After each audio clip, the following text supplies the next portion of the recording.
आदित्याय विद्महे भास्कराय धीमहि तन्नः सूर्य प्रचोदयात्। भगवान भुवन भास्कर के पावन पर्व सूर्य षष्ठी की आप सभी को बहुत बहुत शुभकामनाएं। भगवान आदित्य नारायण का यह महापावन पर्व बड़ा ही प्रभावशाली एवं सभी के जीवन में सुख शांति समृद्धि को प्रदान करने वाला है। इस व्रत का नियम क्या है, विधान क्या है,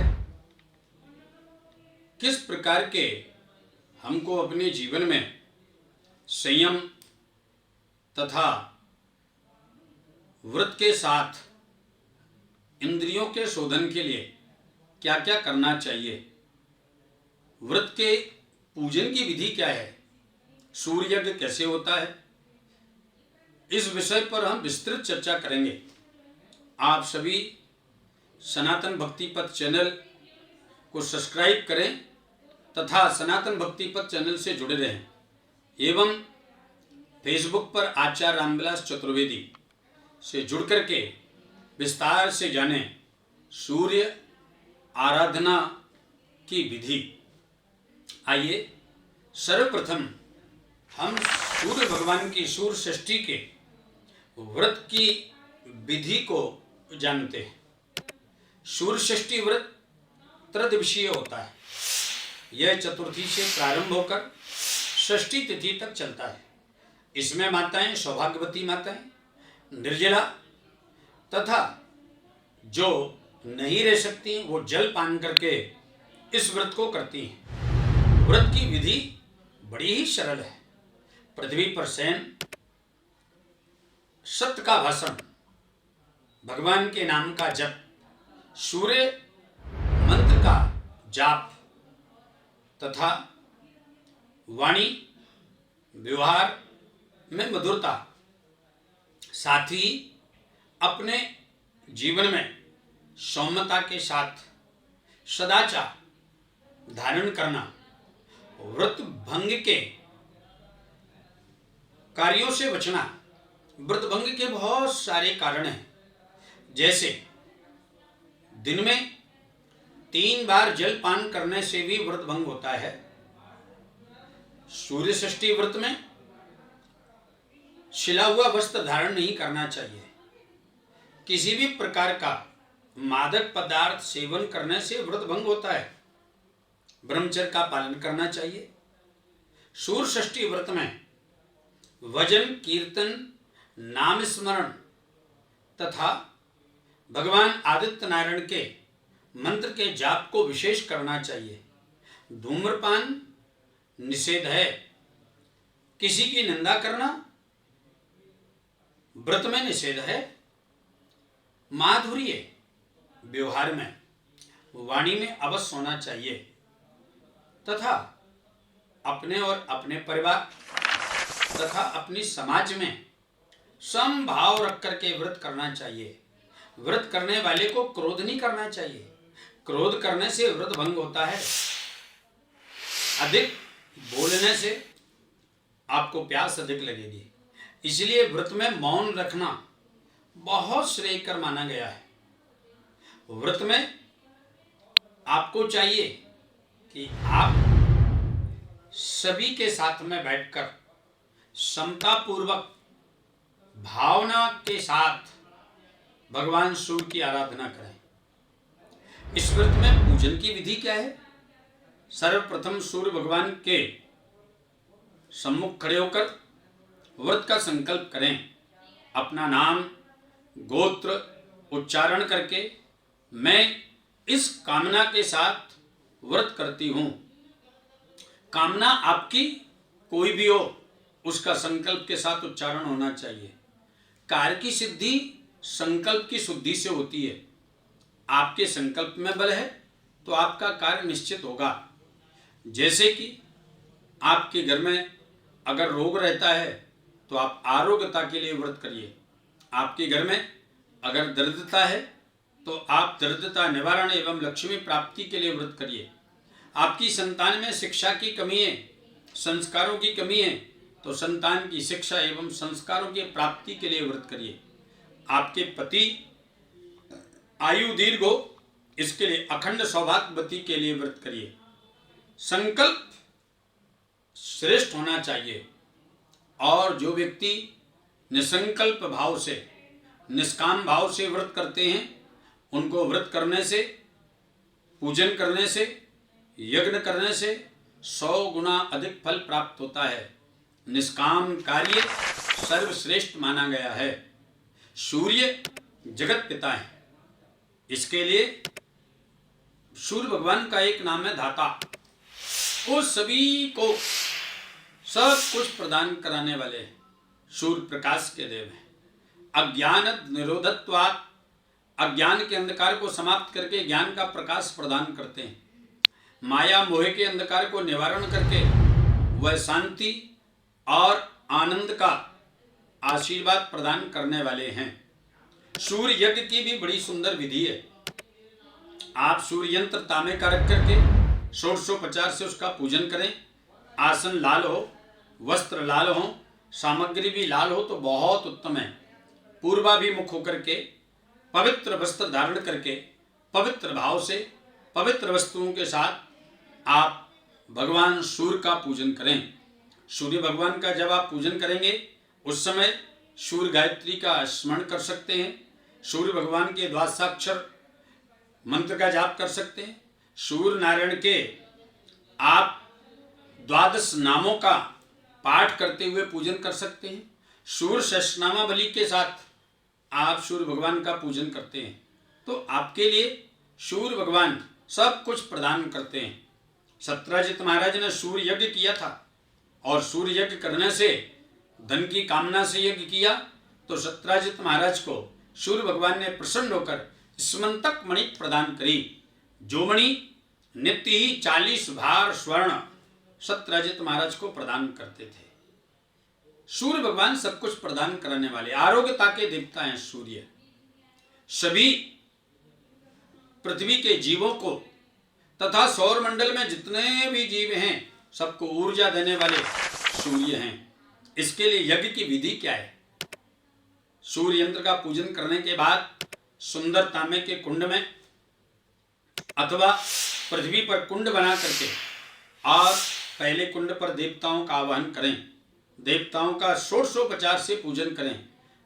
यथा लब्धोपचारी जो आपको वस्तु प्राप्त हो जाए उसके साथ सूर्य भगवान का पूजन करें तथा फिर यज्ञ प्रारंभ करें। गाय के घर से सूर्य भगवान का यज्ञ विशेष श्रेयकर माना गया है। समस्त प्रकार का रोग हरण करने वाला सूर्य यज्ञ होता है। समस्त प्रकार की दरिद्रता को समाप्त करने वाला सूर्य यज्ञ होता है तथा शासन करने वालों को, जो नेता आदि लोग हैं जिनको समाज की सेवा करने का संकल्प है, उनको चाहिए वह लाल चंदन में कमलगट्टा, गूगल, गिलोय, साथ ही माल कांगनी और गौघृत मिक्स करके सूर्य भगवान के मंत्र के साथ हवन करें। तथा जो व्यक्ति के घर में रोग रहता है उनको चाहिए गूगल, कमलगट्टा, कमलगट्टे के साथ नागरमोथा, नागरमोथा के साथ जटामासी, लाल चंदन, काला तिल, जौ, चावल और बूरा मिक्स करके सूर्य मंत्र के द्वारा, सूर्य गायत्री के द्वारा हवन करें, नित्य हवन करें।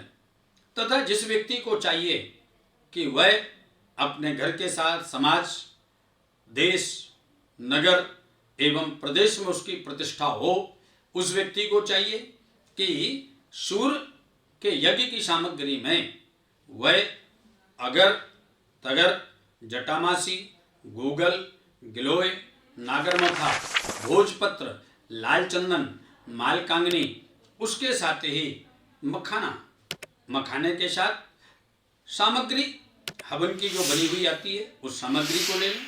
काला तिल, चावल, जौ, उसी अनुपात में घी और उसी के अनुपात में आप बूरा लेकर के सामग्री मिक्स करें। किसी विद्वान ब्राह्मण के द्वारा सूर्य मंत्र का स्मरण करते हुए, जाप करते हुए और हवन करें।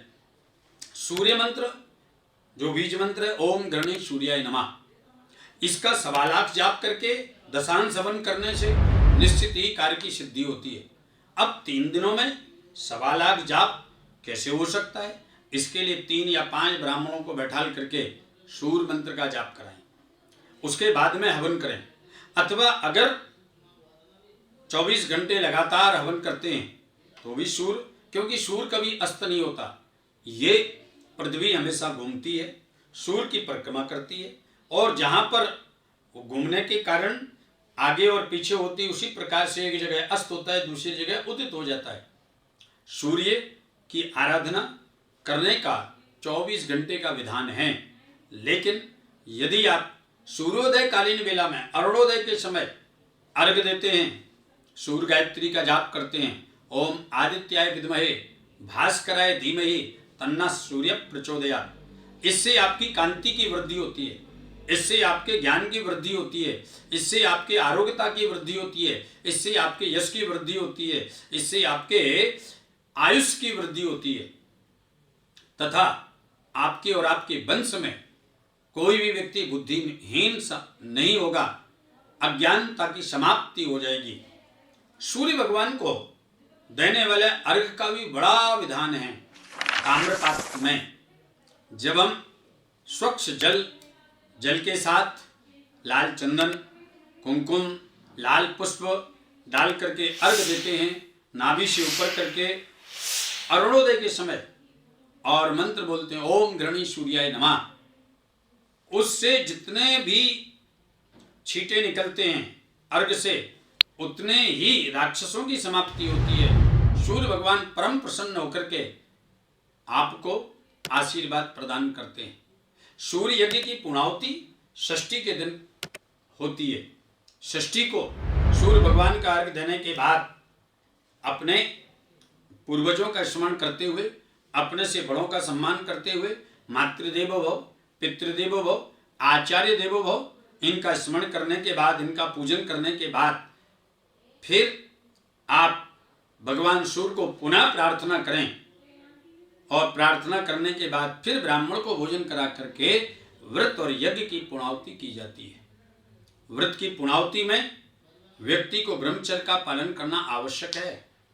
व्यक्ति को चाहिए अल्पाहार ग्रहण करे, व्यक्ति को चाहिए अपने ही घर का प्रसाद ग्रहण करे, और जो त्रदिवसीय व्रत है, त्रदिवसीय व्रत में दान का भी बड़ा महत्व है।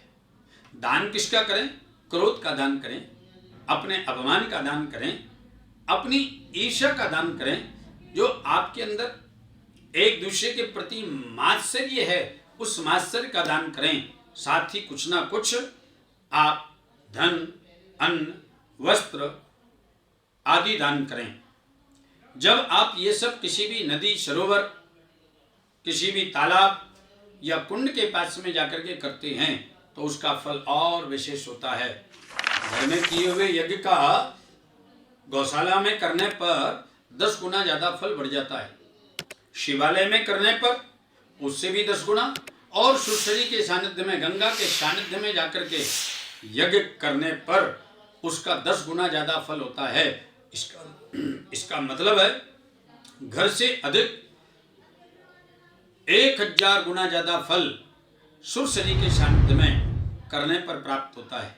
तो क्यों ना आप निश्चित ही नियम पूर्वक संकल्प के साथ किसी भी सरोवर के सानिध्य में, किसी भी सुरसरी अथवा शर्ता के सानिध्य में जाकर के सविता का पूजन करें। सविता मतलब सूर्य का पूजन करें। गंगा, यमुना अथवा जो भी नदी आपके सानिध्य में हैं, उनके पास जाकर के सूर्य भगवान की आराधना करिए। सूर्य भगवान की आराधना में एक और विशेषता है, समता का विशेष भाव आपके जीवन में, आपके मन में होना चाहिए, आपके व्यवहार में होना चाहिए। सूर्य को विषमता प्रिय नहीं है। विचारों की विषमता, वाणी की विषमता, व्यवहार की विषमता सूर्य को कभी भी प्रिय नहीं है। आपके व्यवहार में भी क्षमता होना चाहिए, वाणी में भी क्षमता होना चाहिए, कर्म में भी क्षमता होना चाहिए, और समाज में भी क्षमता होना चाहिए। परिवार के साथ समाज में भी क्षमता और एकता रहेगी तो सूर्य निश्चित ही प्रसन्न होकर के आपके संकल्प की पूर्ति अवश्य करेंगे। भगवान भुवन भास्कर धाता जगत पिता है, सूर्य अनादि है। हमारे ज्योतिष के हिसाब से 12 सूर्यों का वर्णन आता है। 12 सूर्य हर महीने के अलग अलग सूर्यों की उपासना का वर्णन है, लेकिन सूर्य संक्रांति पर तथा सूर्य षष्ठी पर की हुई सूर्य आराधना अनंत गुना फल प्रदान कराने वाली है। आप सब इस नियम को श्रवण करके आनंद पूर्वक सूर्य षष्ठी का व्रत करें, पारायण करें, साथ ही अपनी संकल्प सिद्धि के लिए आनंद पूर्वक उल्लास के साथ भक्ति चित्त युक्त होकर के इस व्रत को अवश्य करिए। आप सभी के लिए पुनः सूर्य षष्ठी व्रत की बहुत बहुत शुभकामनाएं। आपके जीवन में आनंद हो, सुख हो, समृद्धि हो, शांति हो। श्री वर्चस्व आयुष्य आरोग्य माविदाक्षो मानम मयते धनम धान्यम पशुम बहुपुत्र लाभम सत संवत्सरम दीर्घमायु हो। इस कामना के साथ सर्वे भवन्तु सुखना, सर्वे सन्तु निरामयाः, सर्वे भद्राणि पश्यन्तु, माँ कश्चित् दुख भाग भवेत्। इस भावना के साथ आप सभी को पुनः पुनः सूर्य षष्ठी व्रत की बहुत बहुत शुभकामनाएं। जय श्री कृष्ण, जय श्री राधे।